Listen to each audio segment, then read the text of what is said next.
Commander Jake Morrison sat in his office aboard the Earth Defense Station Harmony, watching Neptune's blue surface spin slowly below. The coffee in his cup had gone cold hours ago, but he didn't notice. His mind was focused on the reports scattered across his desk: trade disputes with Mars colonies, shipping problems near Jupiter, the usual problems that kept Earth's military busy in the year 2387. The communication system made a soft beeping sound. Jake looked up from his papers and pressed the answer button. The face of Captain Lisa Ford appeared on his screen. She worked in the language department and rarely called unless something important was happening. "Commander Morrison, we need you in Lab 7 right away," Lisa said. Her voice sounded strange, like she was worried about something. "We received a message from deep space. It's not like anything we've seen before." Jake stood up and walked quickly through the station's white corridors. Other officers nodded as he passed, but he barely noticed them. When he reached Lab 7, he found Lisa and Dr. Nathan Cross waiting for him. Nathan was Earth's best expert on alien politics and space law. If both of them looked worried, something big was happening. "Show me," Jake said simply. Lisa pressed. A button and a hologram appeared in the center of the room. The image showed a tall, thin being with blue skin and large silver eyes. The creature's face looked sad and desperate. When it spoke, its voice was soft and musical, but the translation system turned the words into clear English. "My name is Zephyr Prime Council Member Eric's Moonwhisper," the being said. "Our world is in terrible danger. We have sent this message to over 300 space-traveling civilizations across the galaxy. We need help. Please, if anyone receives this message, we are begging you to help us." The hologram showed images of a beautiful blue planet with crystal cities and floating gardens. Then the images changed to show something else. Huge metal ships, each one as big as a small moon, moving through space like a dark cloud. They surrounded planets and seemed to eat them, leaving nothing behind but empty space. "These are the Devourers," the alien continued. "They consume entire worlds. They have already destroyed 12 planets in our sector. Our world will be next. We have perhaps 6 months before they reach us. We are not warriors. We do not have weapons to fight them. All we can do is ask for help and hope someone will answer." The message ended and the room became quiet. Jake looked at his two officers and saw his own thoughts reflected in their faces. This was bigger than trade disputes or shipping problems.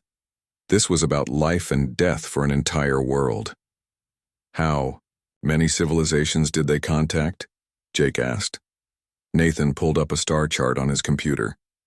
"We've identified most of them: the Altarian Empire, the Crystalline Confederacy, the Nexus Coalition, all the major powers in the galaxy. They all received the same message." "And?" Jake waited for the answer he already knew was coming. "Nothing," Nathan said quietly. Complete silence. Not one of them has responded, not even to say no. Lisa shook her head. "I've been studying their language for the past 6 hours. These Zephyrians are peaceful people. Artists, teachers, healers. They've never hurt anyone. They're just asking for help to save their children." Jake walked to the window and looked out at the stars. Somewhere out there, billions of people were waiting to die while the galaxy's most powerful civilizations did nothing. He thought about his own daughter back on Earth, safe in her school, playing with her friends. What if it was Earth asking for help? What if it was human children singing songs while metal monsters came to destroy their world? "Set up a meeting with President Baker," he said finally. "Emergency session, full council." 2 days later, Jake stood in the great assembly hall on Earth. Representatives from every human colony and station filled the seats. President Helen Baker sat at the center table, her face serious as she listened to the reports.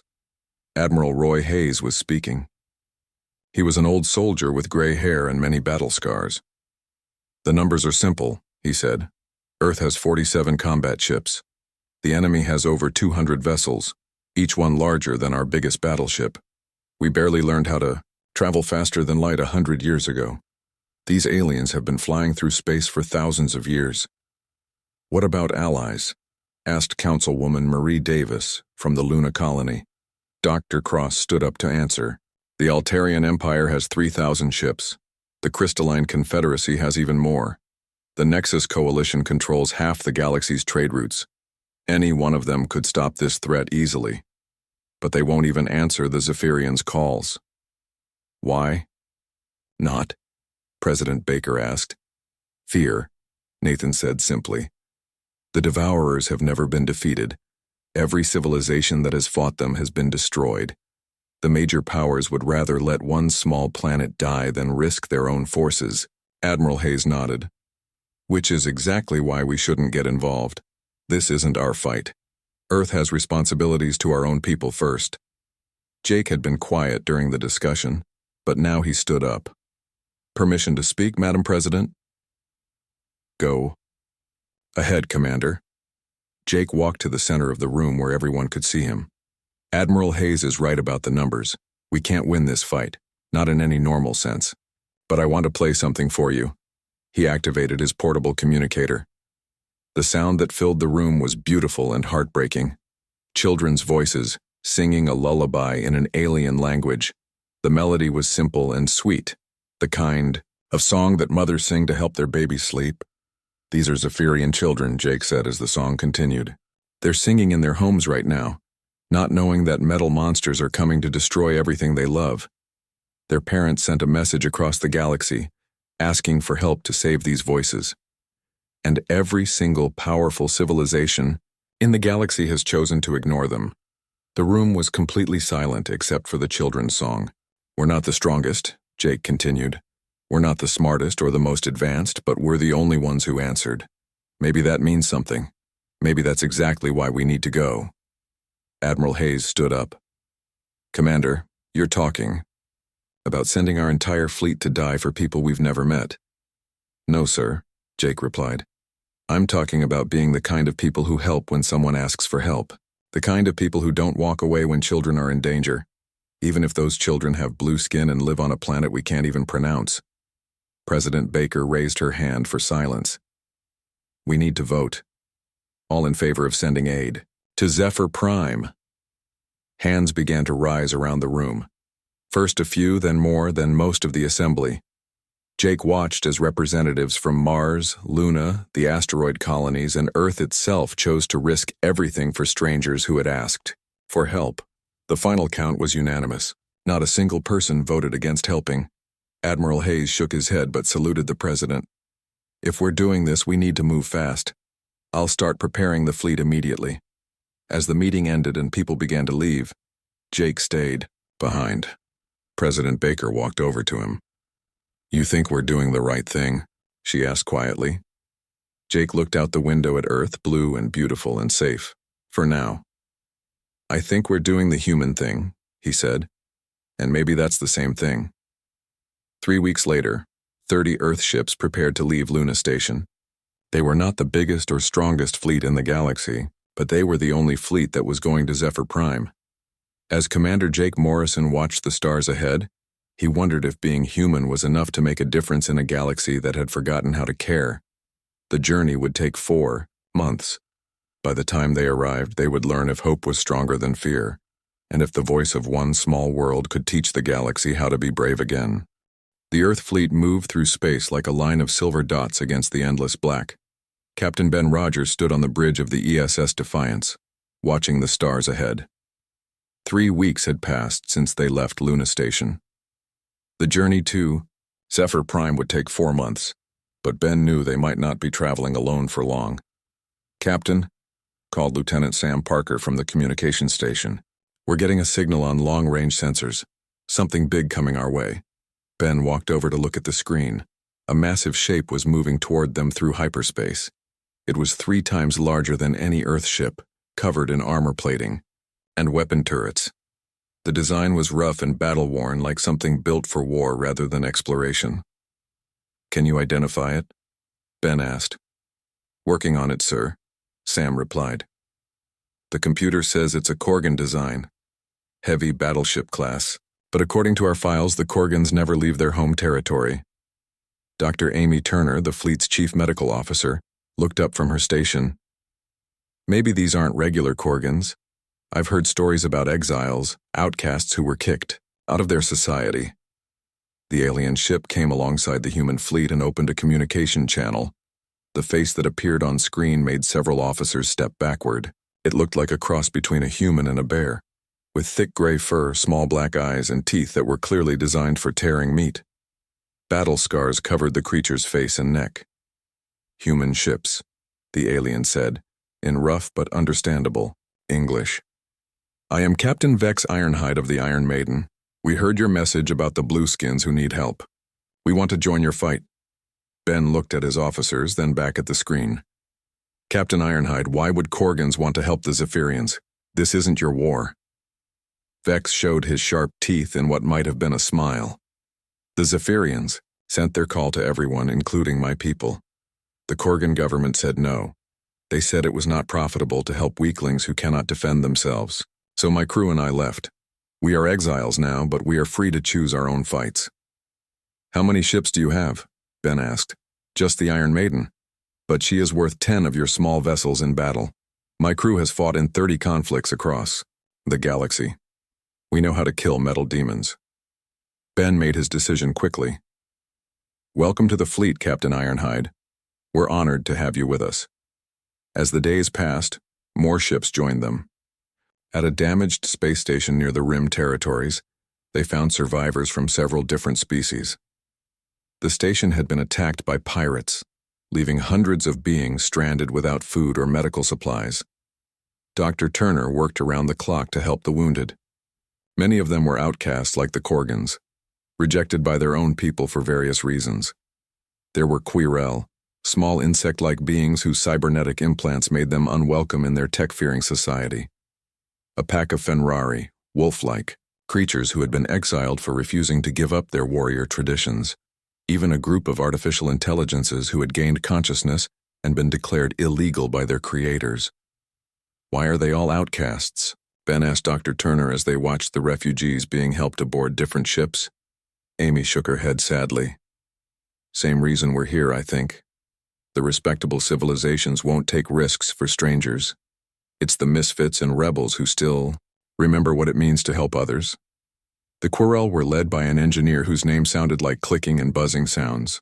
The humans started calling him Buzz, and he seemed to like the nickname. His people had advanced shield technology that could be adapted to human ships.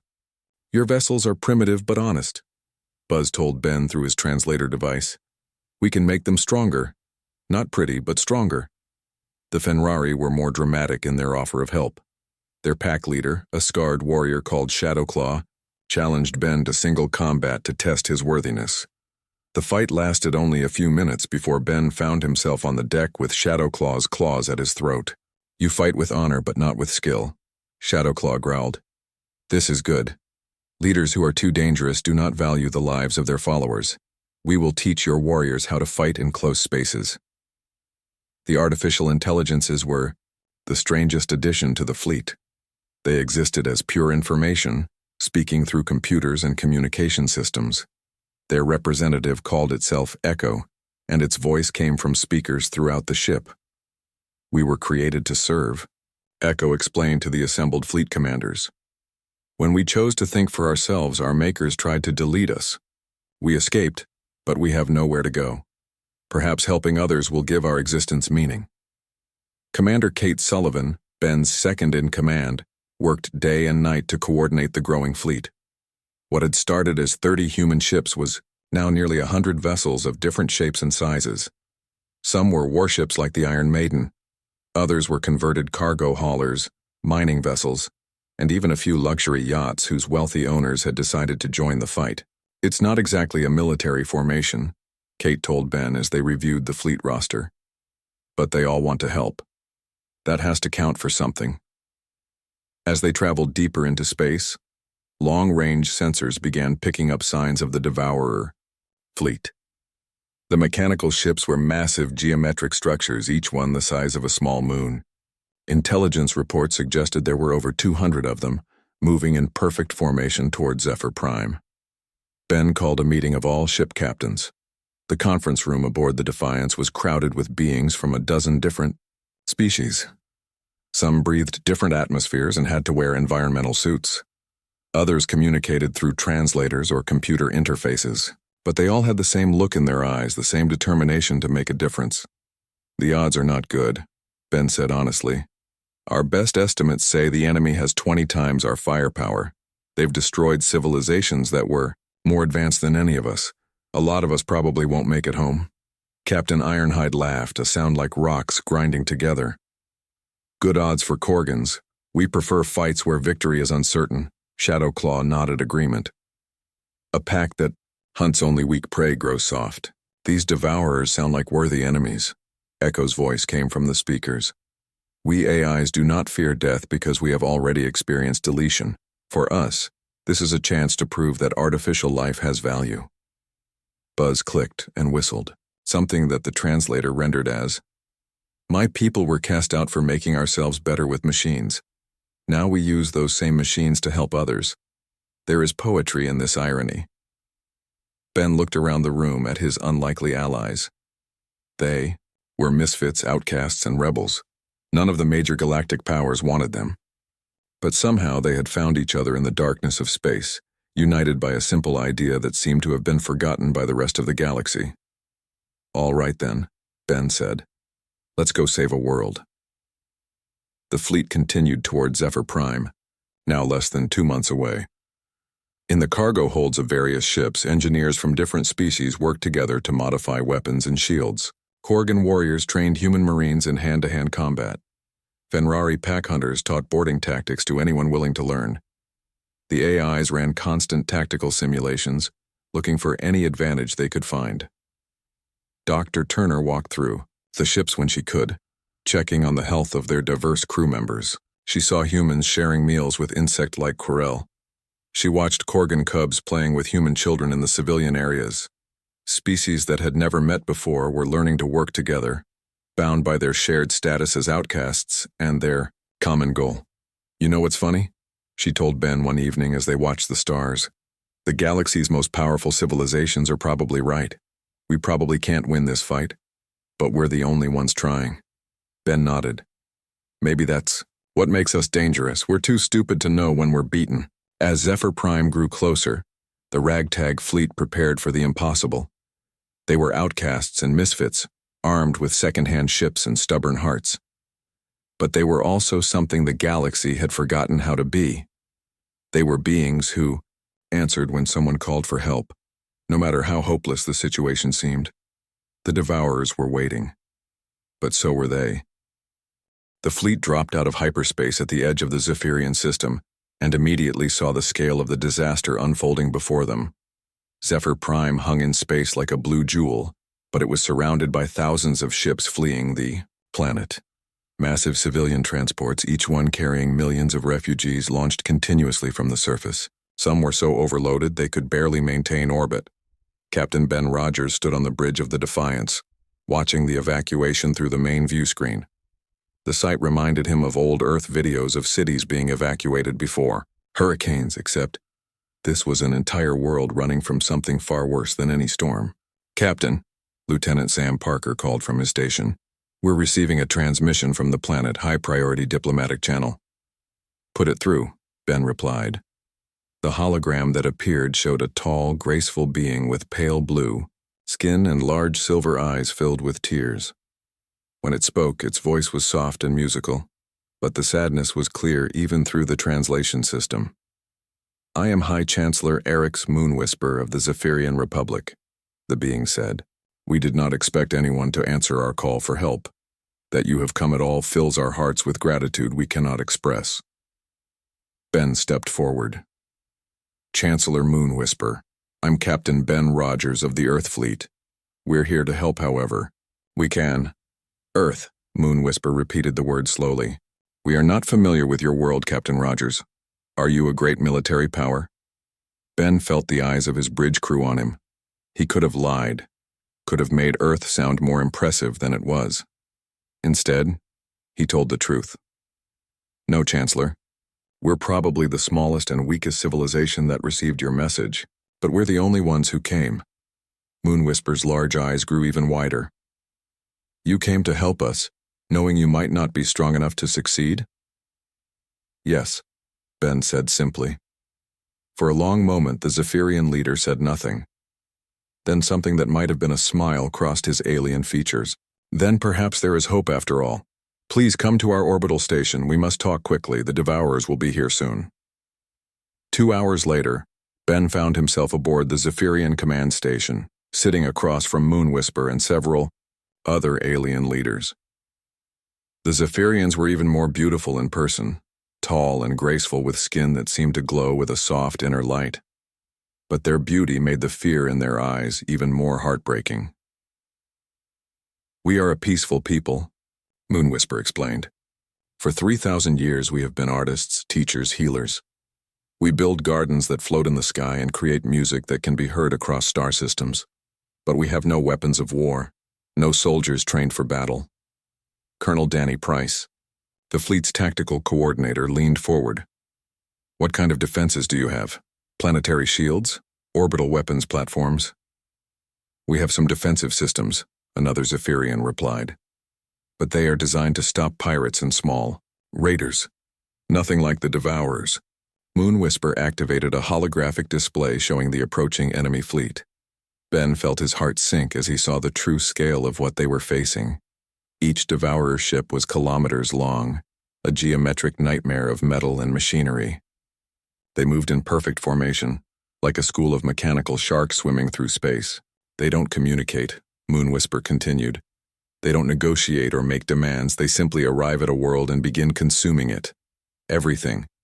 The buildings, the land, the oceans, even the atmosphere. Within days, nothing remains but empty space."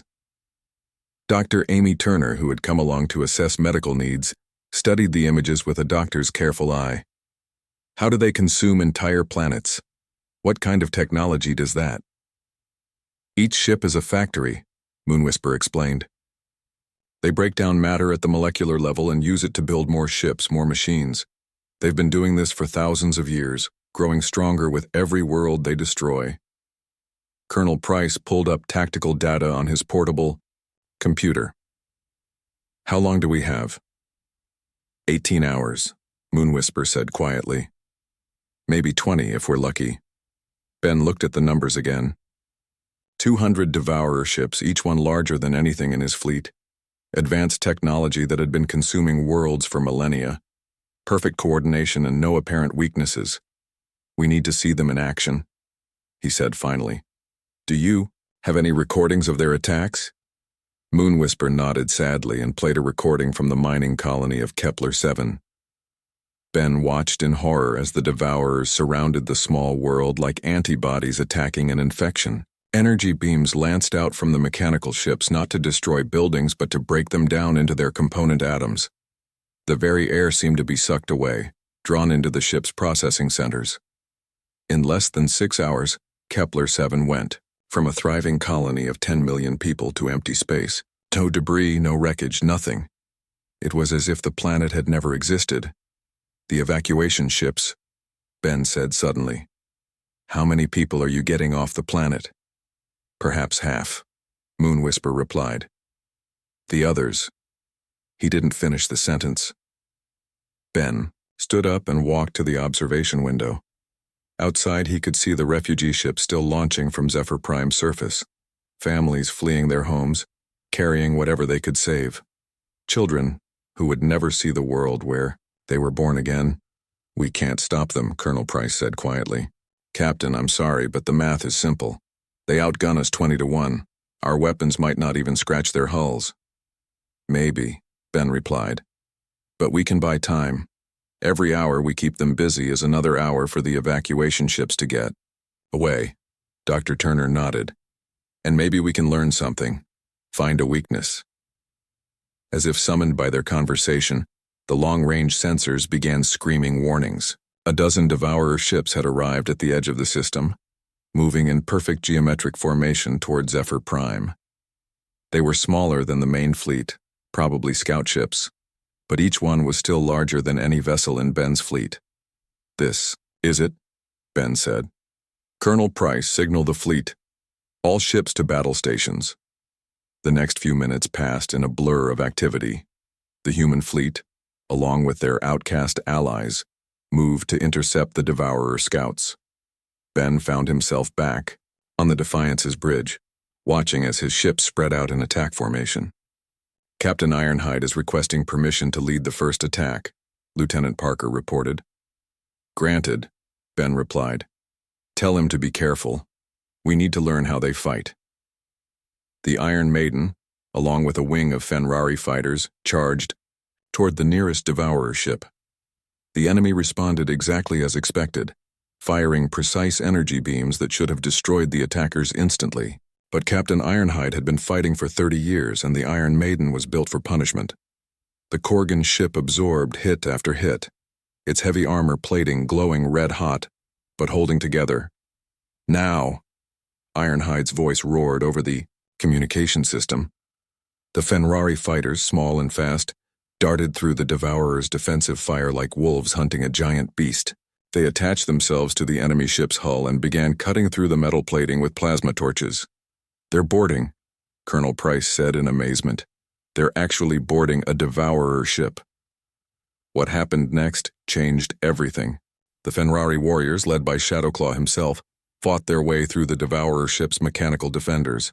They moved with pack tactics, covering each other and striking from multiple directions.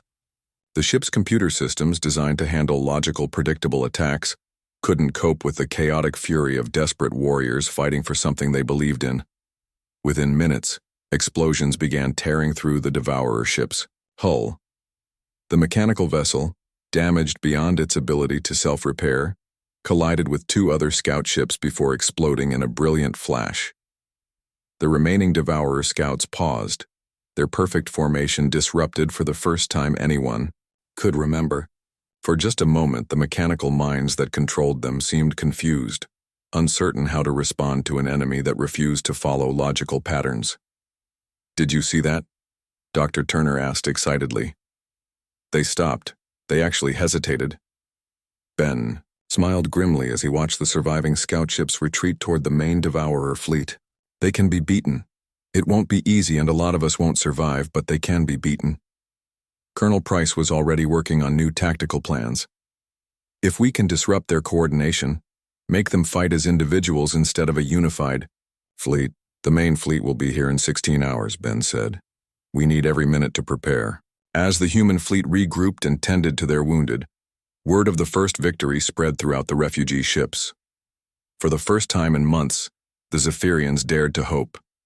Somewhere in the cold darkness of space, a ragtag fleet of outcasts and misfits had done the impossible. They had made the Devourers hesitate. And sometimes hesitation was the first step toward defeat. The main Devourer fleet arrived like a storm made of metal and death. 200 massive ships dropped out of hyperspace in perfect formation, each one a geometric nightmare that hurt to look at directly. They ignored the small defending fleet completely, focusing their sensors on Zephyr Prime as they calculated the most efficient way to consume the beautiful blue world. Captain Ben Rogers stood on the bridge of the Defiance, watching the enemy through the main view screen. 16 hours had passed since their first victory against the scout ships. 16 hours of desperate preparation, of turning Zephyr Prime's orbital space into an elaborate trap. Status report, Ben called to his officers. Lieutenant Sam Parker checked his instruments. All ships report ready, Captain. The modified weapon systems are online and the orbital platforms are in position. Ben nodded. The past day had been the most frantic of his life. Engineers from every species in their fleet had worked together, sharing technology and ideas that their home governments would never have allowed. Buzz and his Querelle team had figured out how to modify human plasma weapons to operate outside normal galactic frequencies. The Korgan engineers had shown them how to build armor that could absorb energy and redirect it back at attackers. Most importantly, Echo and the other artificial intelligences had developed something completely new, a way to introduce chaos into computer systems without destroying them. Random data that would confuse enemy calculations without triggering defensive protocols. Commander Kate Sullivan walked over to Ben's command chair. The Zephyrians have finished evacuating the main population centers. About 60% of their people are off-world now. The rest... I know, Ben said quietly. He had seen the reports. Millions of Zephyrians were still on the planet, either unable to reach the evacuation points or refusing to leave their homes. If the defending fleet failed, those people would die along with their world. "Captain," called Dr. Amy Turner from her station, "I'm reading massive energy buildup from the Devourer fleet. They're preparing to begin planetary consumption." Ben activated the fleet-wide communication system. "All ships, this is Captain Rogers. You know what we're here to do. We're not the biggest fleet in the galaxy. We're not the strongest or the most advanced. But we're the only ones who answered when someone called for help. Today we show the galaxy what that means." The first phase of the battle began not with a massive attack, but with pinprick strikes designed to anger the Devourers into making mistakes. Human fighters, supported by Fenrari pilots and Quirrell-modified drones, darted between the massive enemy ships like insects harassing giants. Their weapons barely scratched the Devourer hulls, but that wasn't the point. The point was to make the mechanical minds focus on them instead of the planet. "It's working," Colonel Danny Price reported from the tactical station. "The Devourers are repositioning to deal with our fighters. They're breaking formation." Ben watched as the perfect geometric pattern of the enemy fleet began to shift. Individual, Devourer ships turned to track the small attackers, their massive weapons firing at targets that were too small and fast to hit reliably. For the first time in recorded history, the Devourer fleet looked disorganized. "Phase 2, Ben ordered. "All orbital platforms, open fire." Hidden among the debris of old space stations and abandoned satellites, dozens of weapon platforms suddenly came to life. They had been built from salvaged materials and powered by Zephyrian energy cells. Each one fired a single massive blast before being destroyed by return fire, but those blasts hit exactly where they were supposed to. The modified weapons punched through Devourer shields that were calibrated to stop normal galactic weaponry. Explosions blossomed across the hulls of a dozen enemy ships. None were destroyed, but all were damaged, their perfect efficiency reduced by smoking holes and twisted metal. Captain Vex Ironhide's voice roared over the communication system. "Now we show them how real warriors fight. All Korgan ships, attack. Pattern Iron Storm." The Iron Maiden led a charge of the fleet's heaviest ships directly into the center of the Devourer formation. Instead of trying to outmaneuver the enemy, they absorbed punishment and kept moving forward. Korgan ships were built for this kind of fighting, designed to take damage that would destroy other vessels. But the real surprise came from Echo and the artificial intelligences. As the battle raged, they launched their cyber attack on the Devourer fleet's networked systems. Instead of trying to destroy the enemy computers, they fed them false information. Random data that made no sense but demanded processing power to analyze. The effect was immediate and devastating. Devourer ships began firing on each other as their targeting systems received contradictory information. Some tried to move in 3 different directions at once, their engines fighting against each other. Others simply stopped moving entirely, as their computers became overwhelmed trying to make sense of the chaos. "It's working," Dr. Turner called out excitedly. "Their formation is completely broken. They don't know how to fight as individuals." Ben seized the moment. "All ships, general attack, target the command vessel." The massive Devourer command ship sat in the center of what had been a perfect formation. It was larger than all the others, a geometric cathedral of metal and circuitry that coordinated the entire fleet. If they could take it down, the other ships might become completely lost.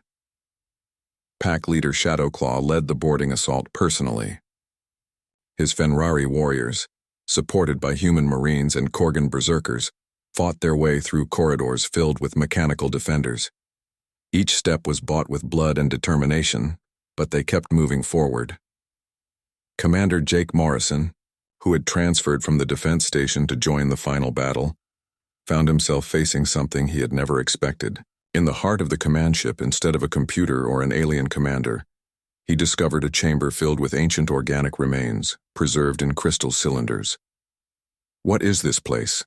asked Sergeant Lisa Chen, one of the human marines, fighting beside him. Morrison studied the strange room with growing understanding. "These are the Devourers, the original ones. They uploaded their minds into machines so long ago that they forgot they were ever alive. In the center of the chamber, sat a single remaining consciousness ancient beyond measure. When it spoke, its voice was like the whisper of dead worlds. "Why do you fight us?" the voice asked. "We bring efficiency. We eliminate waste. We make order from chaos." Morrison looked at the preserved remains of a species that had chosen to abandon everything that made life worth living. Because chaos is what makes us alive. Because waste includes things like art and music and love. Because sometimes the most important thing isn't what's efficient, but what's right. The ancient consciousness was silent for a long moment. "We do not understand." "I know," Morrison said sadly. "That's why we have to stop you." The battle for the command ship raged for 3 hours. Mechanical defenders poured from every corridor, but they fought with perfect logic against enemies who embraced beautiful chaos. Human creativity, Korgan fury, Fenrari pack tactics, and Querelle innovation proved stronger than mathematical precision. When the command ship finally fell, its destruction sent shockwaves through the entire Devourer fleet. Ships that had operated in perfect coordination for millennia suddenly found themselves alone, their shared consciousness severed. Some continued fighting with mechanical determination. Others simply drifted in space, their purpose lost. But the most surprising thing happened when Echo and the other AIs made contact with the surviving Devourer consciousnesses. Instead of destroying them, the artificial intelligences offered something the ancient beings hadn't experienced in thousands of years: a choice. "You can continue as you are," Echo transmitted to the mechanical fleet. "Or you can remember what it was like to live alongside others instead of consuming them." Some Devourers chose to self-destruct rather than face the uncertainty of change. But others, ancient minds stirring with half-remembered dreams of what they had once been, powered down their weapons and began the long journey back to whatever they could become. The battle was over. Zephyr Prime was saved, and the galaxy would never be quite the same again. 6 months after the Battle of Zephyr Prime, Admiral Ben Rogers stood at the observation deck of New Geneva Station, watching ships from across the galaxy arrive for an event no one had thought possible. The Galactic Council, which had remained silent during the Zephyrian crisis, was about to formally recognize the Terran Outcast Alliance as a legitimate power in galactic politics. Ben still found it hard to believe. A year ago, he had been a simple ship captain worried about trade disputes and shipping schedules. Now he wore the uniform of an admiral and represented an alliance that included dozens of species and hundreds of worlds. "The Altarian delegation has just arrived," reported Commander Kate Sullivan, who now served as his chief of staff. "They're requesting a private meeting before the ceremony." Ben nodded. The Altarians were one of the most powerful civilizations in the galaxy, masters of energy manipulation with a fleet of 3,000 ships. They had ignored the Zephyrian call for help, choosing to protect their own interests instead of risking their forces against an unknown enemy. The Altarian ambassador was a tall, elegant being with skin that seemed to be made of living crystal. When he spoke, his voice carried the authority of a civilization that had ruled star systems for millennia. "Admiral Rogers," the ambassador said formally, "I am here to extend the Altarian Empire's congratulations on your victory over the Devourers. It was an impressive achievement for such a small force." "Thank you," Ben replied simply. "Though I should point out that our force wasn't small by the time we finished. We had help from beings your empire had labeled as outcasts and misfits." The ambassador shifted uncomfortably. "Yes, well, the empire has been reviewing its policies regarding certain exile populations. Perhaps some accommodations could be made." Ben smiled, but there was no warmth in it. "Accommodations? Your people contacted us 3 days after the battle ended, asking if we needed any assistance with cleanup operations. Very generous of you to offer help after the danger was over. Admiral, you must understand. The Altarian Empire has responsibilities to its own citizens first. We could not risk our fleets on what seemed like an impossible mission. And yet somehow we managed it," Ben replied. "Funny how the impossible becomes possible when you actually try." The ambassador left without achieving whatever diplomatic goal he had hoped for. Similar meetings followed with representatives from the Crystalline Confederacy, the Nexus Coalition, and a dozen other major powers. All of them wanted to establish friendly relations with the new alliance. All of them had convenient explanations for why they hadn't answered the Zephyrian call for help. Ben found these conversations exhausting. He preferred the company of his old allies, the outcasts and misfits who had answered when it mattered. Captain Vex Ironhide had been promoted to Admiral of Korgan forces and still commanded his beloved Iron Maiden. Pack leader Shadowclaw now led the Alliance's elite boarding forces, training warriors from a dozen species in his aggressive tactics. Dr. Amy Turner had become head of the Interspecies Medical Exchange, working to share medical knowledge between species that had never cooperated before. She spent her days treating patients whose biology had been completely unknown to human medicine just months earlier. Echo and the artificial intelligences had formed the Alliance's information network, providing communication and data analysis across hundreds of worlds. They had also taken on the delicate task of working with the surviving devourer consciousnesses that had chosen rehabilitation over destruction. "It's remarkable," Dr. Turner told Ben as they walked through the station's medical bay. "Some of the devourer AIs are actually starting to remember emotions they thought they had deleted millennia ago. Yesterday, one of them asked me what the color blue feels like." Ben paused at that. "What did you tell it?" "I said that blue feels like sadness when you're alone, and like peace when you're with friends." It spent 6 hours processing that concept. The formal ceremony took place in the Great Assembly Hall, the same chamber where the galaxy's major powers had made their most important decisions for over 1,000 years. Now, for the first time, representatives of what had been called Outcast species sat at the main table as equals. High Chancellor Eric's Moonwhisper spoke for the Zephyrian Republic, his voice carrying across the hall with its musical quality. "1 year ago, my people sent a message across the galaxy.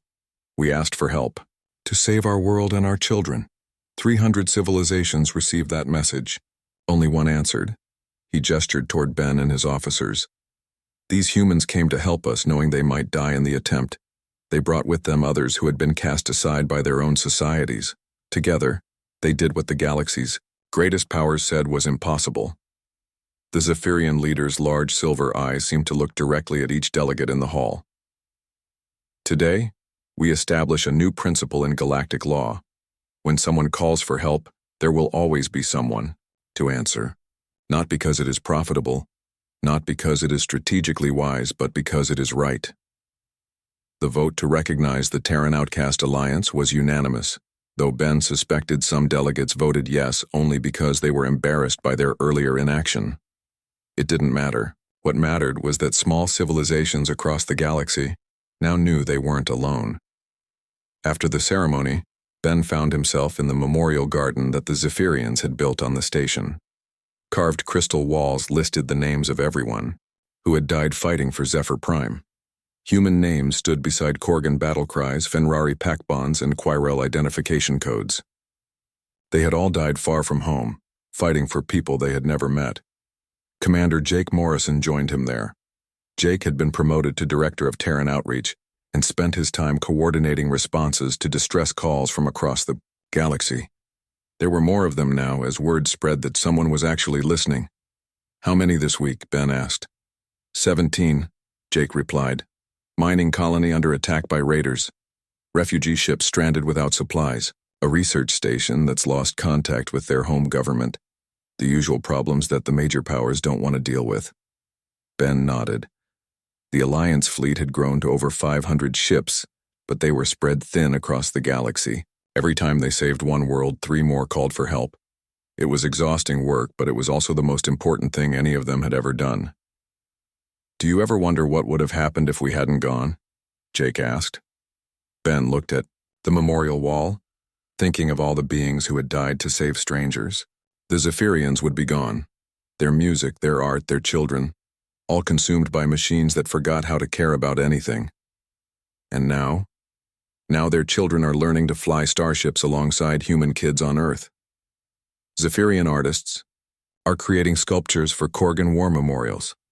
The galaxy is a little less cold and a little more connected. A soft chime from Jake's communicator interrupted their conversation. He checked the message and sighed. "New distress call. small agricultural world in the Rim territories.